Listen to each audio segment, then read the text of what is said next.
Now, let's talk about due dates. It's one of the very useful din na ginagamit ko in Trello. So, each card you can select and nominate a due date.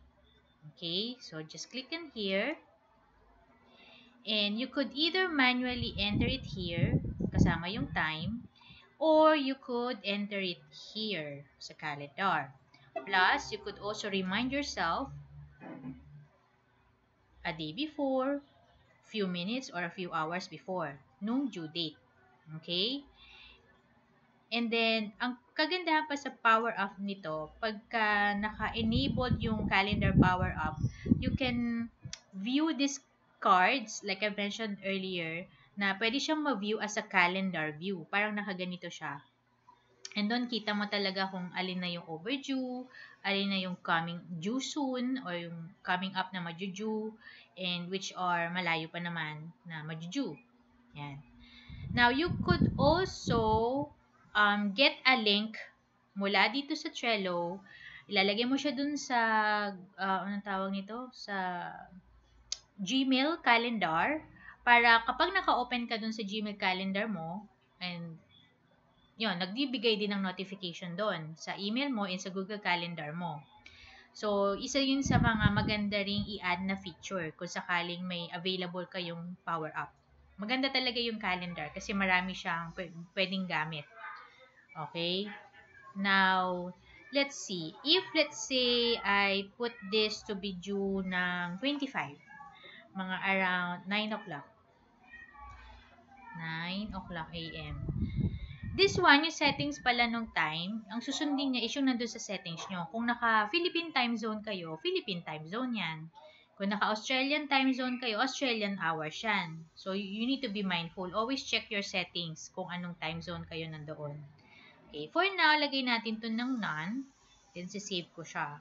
Okay, so ayan, makikita nyo na ang due date niya, December 25 at 9 o'clock. Now, what happens, ayan, kita nyo sa labas, oh, yung due date. Diba? Now, what happens if kung sakali baguhin natin to, gawin natin siyang due date niya is today, ng 9 o'clock. Yan, a few minutes na lang. It's 8:46 a.m. at the time na ginagawa ko tong video, and majuju siya, for example, ng 9 o'clock ng Friday. What will happen? Okay, so nakikita nyo to, nakalagay na siya due soon, ina-alert niya kayo. And dun sa labas din ng card, ayan o, may kulay yellow din, indicating na malapit na talaga siyang mag-due. Now, what if kahapon pala ito due ng alas 9? So, ayan, nagbago naman siya, naging overdue. Yesterday kasi, di ba? Overdue siya, kulay red, and sa labas ng card, ayan, kita rin yung kulay red na yon. Diba? Sobrang helpful yan, especially if you are a project manager or ikaw yung pinaka nagko-coordinate ng mga tasks ng isang team, and or di naman kaya ikaw yung pinaka tumututok sa Trello ni client, sobrang magagamit mo to ng husto. Yan. Especially kapag driven by target deadlines and due dates yung inyong mga tasks sa client. Now, let's talk about attachment. Pili tayo ng ibang card. This one. Okay. Attachment is basically, gagamitin nyo siya kung may attach kayong file, whether photo or image man, coming from your computer, or pwede kayong mag-link from another Trello card.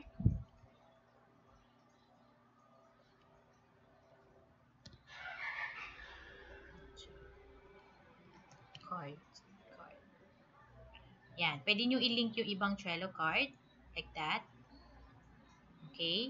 Or, pwede din kayong mag-attach ng mga galing sa cloud, Google Drive, Dropbox, Box, and OneDrive. Please note lang na kapag yung mga Google, ito, yung mga files ninyo dito, like for example, yung Google Drive, di ba? We usually have like Google Sheets and Google Doc doon. And it's a kind of documents or worksheets na kapag ini-edit ng isa, pwedeng edit din ng iba. Pwede kayong simultaneously nag-i-edit doon.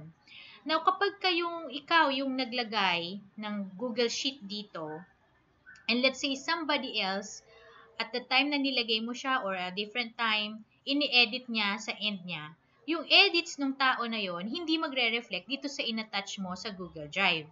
you really have to check again the document from the Google Drive. Kunin nyo uli yung link doon and i-reattach siya dito para yung updated version yung mailalagay dito. Okay? Kasi baka sabihin nyo, pagka nag-link na kayo dito, automatic yun parang nagsisync sila. Kapag may changes na ginawa yung ibang members or ikaw doon sa Google Sheet na yon, nang hindi ka, di ba, nag-attach ka na dito, hindi automatic nagsisync yon. You really have to put it here again. Yeah? For all yun na, for Google Drive, Dropbox, Boxen, or OneDrive.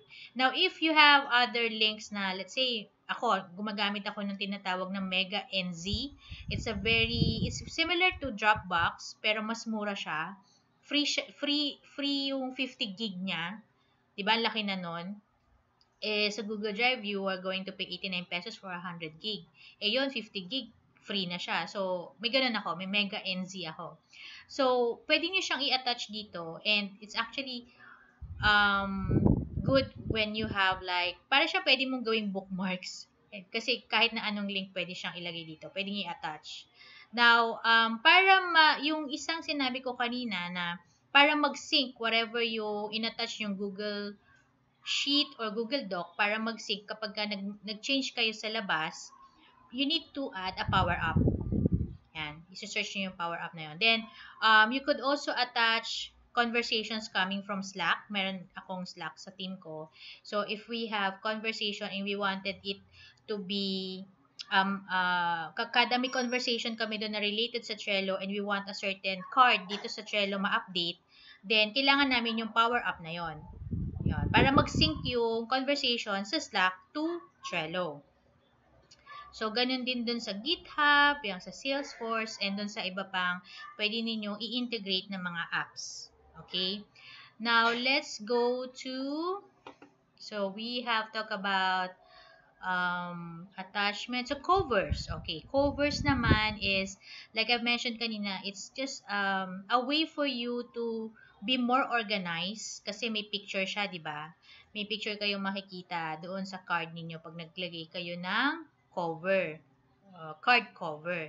Now, ang technique ko dyan, I would always, let's say, meron akong card na it's very specific for, let's say, social media.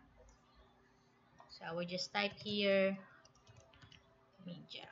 Okay? And it will, of course, give me different photos of social media related, di ba? Yung card na yon, gusto ko siyang lagyan ng cover para it will remind me na everything that I do inside that card is all about social media. So, what you can do, so, tulad nito, mag-right click lang kayo dyan, copy link address,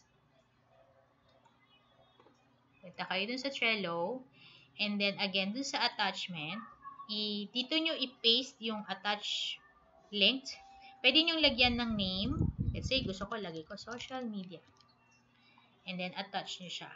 What happens, whatever yung picture dun sa link na yon will also update here. And automatic yon nagiging siya yung cover, card cover ng iyong card.